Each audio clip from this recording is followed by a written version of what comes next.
Saudara, kami ajak Anda untuk melihat informasi apa saja yang ada di harian Kompas hari ini, Jumat 23 Agustus 2024.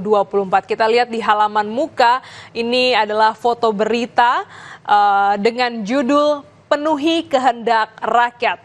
Ini terkait dengan unjuk rasa yang dilakukan di hari kemarin, di mana pimpinan DPR menyatakan aturan syarat pencalonan di Pilkada akan merujuk pada putusan MK.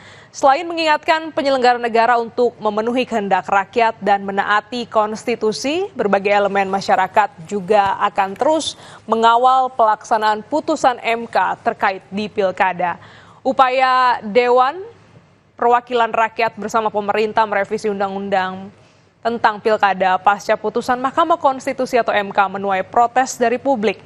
Gelombang unjuk rasa dari berbagai elemen masyarakat untuk memprotes keputusan ini digelar di sejumlah daerah. Massa mendesak pembentuk undang-undang agar patuh terhadap putusan Mahkamah Konstitusi yang bersifat final dan juga mengikat. Selain itu juga kita lihat ada sejumlah sorotan lainnya, ada foto berita. Ini merupakan aksi dari kawan-kawan mahasiswa yang meminta ataupun juga menyuarakan kawal putusan Mahkamah Konstitusi. Ada sejumlah tokoh juga yang berpendapat ya terkait dengan aksi demonstrasi kemarin. Kita lihat juga bagaimana aktivitas Presiden ketika unjuk rasa berlangsung. Saat unjuk rasa bergelora, Jokowi berada di istana. Ketika semua elemen masyarakat turun ke jalan untuk berunjuk rasa menolak revisi Undang-Undang Pilkada, pada Kamis kemarin Presiden Joko Widodo berada di Istana Merdeka Jakarta. Presiden membatalkan agenda kegiatan di luar istana.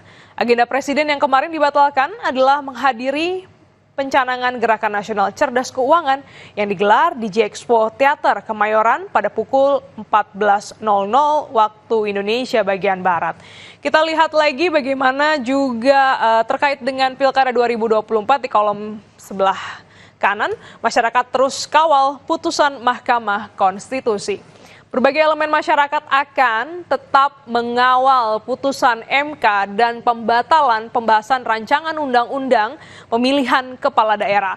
Gelombang aksi masyarakat bukan tidak mungkin kembali terjadi jika pernyataan Wakil Ketua DPR Sufmi Dasko Ahmad untuk mematuhi putusan MK dalam Pilkada 2024 tidak dilaksanakan. Informasi selengkapnya saudara dapat Anda baca di harian Kompas yang terbit pada hari ini, Jumat 23 Agustus 2024 atau mengakses di kompas.id.